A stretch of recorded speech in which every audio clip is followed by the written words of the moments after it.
Hey guys, Carl Galler with Carl Galler Builds coming at you for today's little tutorial. And that is getting back to our little bitchin' bug, our little beach buggy. And it's a 2003 Volkswagen. It used to be a convertible. I've chopped it a little bit.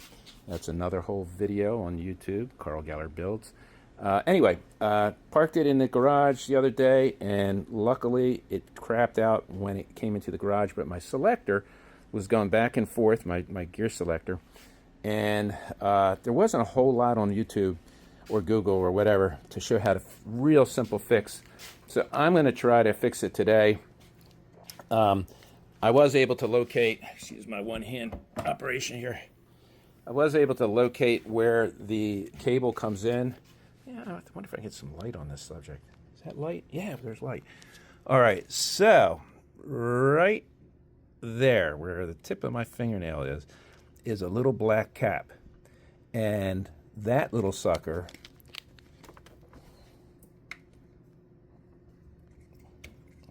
popped off. Can you see where there's like a ball and socket situation right there? That's the, I don't know if it's focusing.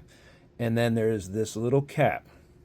This cap I got on Amazon for $9.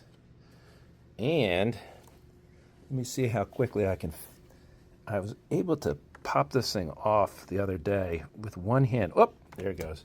All right, look at that, guys. The stupid little cap that goes into that cable right there. You can see how chewed up it is on the bottom. So I'm going to try not to edit anything at all. I'm just going to try to do this continuously with one hand. It has a little bit of lubricant. It says not edible. So I'm guessing, I apologize, but shit, somehow or another I turned off the video. I am going to properly lube up this little cap here with some KY. And then, let's see, can we see with my big fat ham hands down here?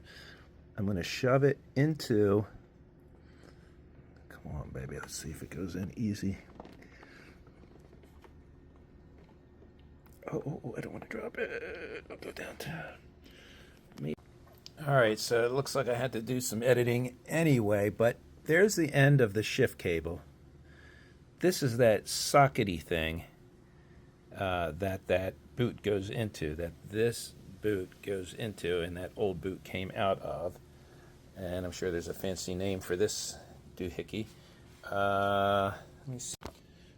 Alright, so I had to use this little screwdriver, put this in my vise so I could work this rim through this through the hole on this attachment here.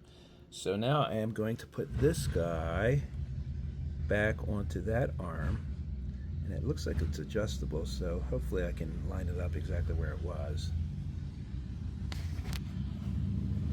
Okay, little fiddly, really nothing hard at all. That nut is adjustable, but if you put everything back exactly where it's supposed to be, this linkage will be exactly the right place. I went through all the gears, it works fine. I actually had to use a little dowel and pop it down with a hammer to get that cap on there really nice and secure, which is gratifying because the other one just popped up with just the basic finger pressure, which is why I jumped out of gear. So I couldn't do it without editing, but it actually worked out very well. Satisfied. It was a $9 fix. I imagine it would be a lot more if I took it into the shop. And now there's something on YouTube that you can Google and make that repair yourself. So that's it. Like, share, subscribe. I am Carl Galler with Carl Galler Builds, and I am out.